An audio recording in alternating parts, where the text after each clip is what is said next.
মাহমুমা আক্তার মুফতি এবং জিয়াউল হক শাওন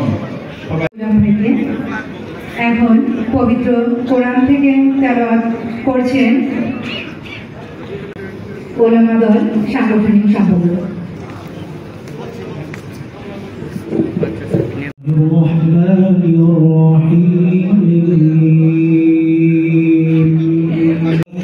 وقنا عذاب النار يا الله যারা আহত হয়েছে তাদেরকে পরিপূর্ণ সুস্থতা দান করে দাও। মানিকগঞ্জের মাটি মানুষের নেত্রী,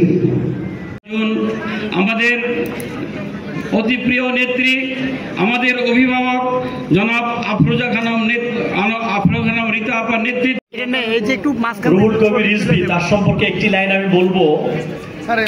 একজন বিপ্লবী দার্শনিক বলেছিলেন, দুঃসময়ে টিকে থাকা সুসময়ে বিপ্লবের সমান। আমরা 17 বছর কিন্তু জনগণের কাছে যেতে পারি না। আমার সন্তানদের আমি কিন্তু রাষ্ট্রপতি জিয়াউর রহমানের কথা বলতে পারি না, আমি খালেদা জিয়ার কথা বলতে পারি না, আমি জনাব তারেক রহমানের কথা বলতে পারি না। আজকে এই জিয়া পাঠাগারের থ্রুতে আমরা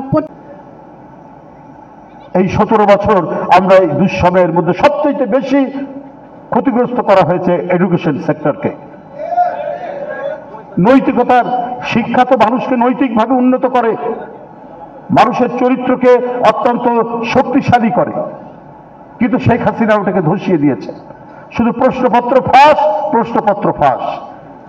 এই প্রশ্নপত্র ফাঁসের যারা একটা প্রতিযোগিতা চলেছে, কি পিএসসিতে, কি ঢাকা বিশ্ববিদ্যালয়ের ইংরেজি বিভাগের অ্যাডমিশন টেস্টে, কি আপনার সরকারি চাকুরির ক্ষেত্রে, প্রত্যেকটি জায়গায় প্রশ্ন ফাঁস যেন শেখ হাসিনার আমলের একটা সংস্কৃতি, একটা কালচারে পরিণত হয়েছে। কেন? উনি চাননি, উনি দেশের লোক উন্নত হোক, নৈতিকভাবে গড়ে উঠুক, এটা চাননি, যার ফলশ্রুতি হয়েছে ভয়াবহ। এক স্কুলের আমরা 5ই আগস্টের পর হয়তো সেই নিরাপত্তা পেয়েছি, এখন নির্বিঘ্নে যাতায়াত করতে পারি, কিন্তু যারা হয়েছেন অন্তর্বর্তীকালীন সরকার তাদেরকেও তো মাথার মধ্যে রাখতে হবে। কোনোভাবেই যেন আপনারা সংস্কার করবেন করুন, কিন্তু এমন সংস্কার করুন যাতে আর কোনোদিন ফ্যাসিবাদের উত্থান না হয়। সেই ধরনের একটা কিছু আপনার দৃষ্টান্ত স্থাপন করুন, তা না হলে তো আপনার নানাভাবেই তারা মাথাচাড়া দেবে। এখনো চালের দাম কমেনি, চাল কোনোভাবেই নিয়ন্ত্রণ করতে পারছে না। হয়তো সবজি টবজি এই সময় উঠে, এটা হয়তো কিছুটা দাম কমে এসছে, কিন্তু নিয়ন্ত্রণ করতে পারবেননি। এক চালের দাম না কমানোর কারণে, দুর্ভিক্ষ হওয়ার কারণে শেখ মুজিবের পাহাড় সমান জনপ্রিয়তা একেবারে ধুলায় লুটিয়ে গেল, এবং তার 75-এর 15ই আগস্টে পরিবার সহ যে এইরকম মর্মান্তিক মৃত্যু হলো, কিন্তু মানুষ কেউ ইন্না লিল্লাহে পড়ল না। এটা আওয়ামী লীগ কোনোদিন বিশ্লেষণ করেনি। কেন পড়ল না মানুষ?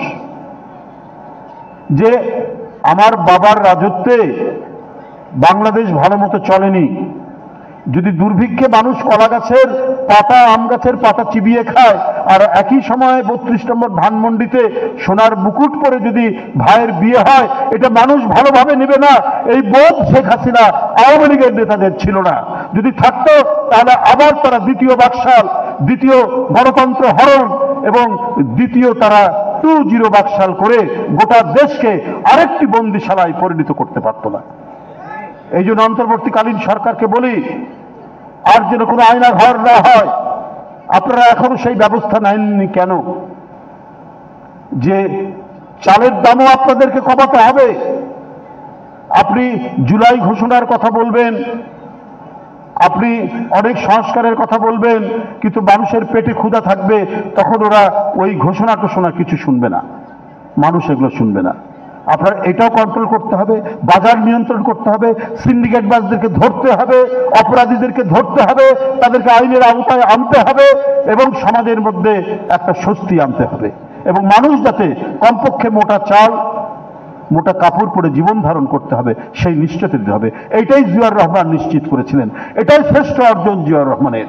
তিনি এই যে কথা, মানুষ বেকার থাকলে খারাপ চিন্তা আসে, মানুষকে কর্মসংস্থানের জন্য তিনি যে কাজগুলো করেছেন এটাকে কেউ ছাড়িয়ে যেতে পারেনি। এই যে আজকে দুবাই, এই যে আজকে ওমান, এই যে আজকে সৌদি আরব, এই যে আজকে মালয়েশিয়া, এই আমাদের লক্ষ লক্ষ প্রায় 1 কোটি 1.5 কোটির মতো মানুষ কর্মসংস্থান করে খাচ্ছে। কার অবদান? জিয়াউর রহমানের অবদান। মানুষ যখন কর্মসংস্থান করবে সে তখন তার জীবন জীবিকাটা সে একটা যেভাবেই হোক তৈরি করে নিতে পারবে। এই কারণেই জিয়াউর রহমান টিকে আছে।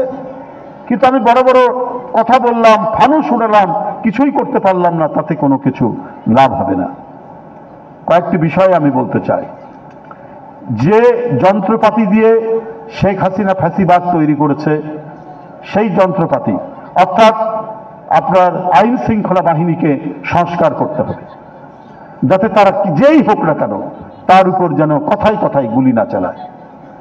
এই সরকারকে শটগান, আরে জনতার মিছিল, মানুষের মিছিল নানা কারণেই হতে পারে, সেখানে নানা পদ্ধতি আছে। টিয়ার গ্যাস মারতে পারেন, সেখানে লাঠিচার্জ করতে পারে, কিন্তু মিছিলের আওয়াজ শোনার সাথে সাথেই আপনার শটগান দিয়ে গুলি করবেন? এই 16-17 বছর শেখ হাসিনা বিএনপির কোনো মিছিল, কোনো স্লোগানের শব্দ শুনলেই সেখানে আপনার শটগান দিয়ে গুলি, আর তাতে কত মানুষ যে অন্ধ হয়েছে, কত মানুষের যে পা চলে গেছে, কত মানুষের যে হাত চলে গেছে, কেউ খোড়া হয়েছেন, কারো পঙ্গুত্ব বরণ করেছেন, এবং 2 চোখ চলে যাওয়াতে অনেকে অন্ধ হয়ে গেছে। এগুলো নিষিদ্ধ করতে হবে, নতুন করে ঢেলে সাজাতে হবে পুলিশ, তাহলেই হবে আপনার সবচাইতে বড় সংস্কার। আর সংস্কার মানুষের আহারের নিশ্চয়তা দিতে হবে, এবং বিচার বিভাগের স্বাধীনতা এবং সত্যিকারের স্বাধীনতা। একজন নিরীহ মানুষ সে যদি অত্যাচারিত হয় তাহলে সে যাতে আদালতের আশ্রয় নিতে পারে, এবং সেই আদালত যাতে কারো রক্তচক্ষু যতই ক্ষমতাশালী হোক না কেন তার কথাই চলবে, এই ধরনের পরিস্থিতির যেন তৈরি না হয়। আদালত একেবারে স্বাধীনভাবে চলবে, এই নিশ্চয়তা দিলে এর চাইতে বড় আর সংস্কার হতে পারে না। আর এগুলো করার জন্য বেশি সময় লাগে না। আর সংস্কারটা তো ধারাবাহিক প্রক্রিয়া, চলমান প্রক্রিয়া। একটা বন্ধ রাখবো, একটা করব, এইভাবে হয় না। তা আমরা ডক্টর ইউনূস সাহেবের অন্তর্বর্তী সরকারের প্রতি আমাদের সমর্থন রয়েছে, এখনো রয়েছে, কিন্তু তারা যদি জনকল্যাণের দিকগুলো বিবেচনা করে দ্রুত গণতন্ত্রের যে যাত্রা, গণতন্ত্রের যে পথরেখা অনুযায়ী পৌঁছানো এবং গন্তব্যে পৌঁছা, এটা নিশ্চিত করতে না পারলে প্রশ্নবোধক চিহ্ন দিনকে দিন বাড়তেই থাকবে। আজকে যারা এই উদ্যোগ নিয়ে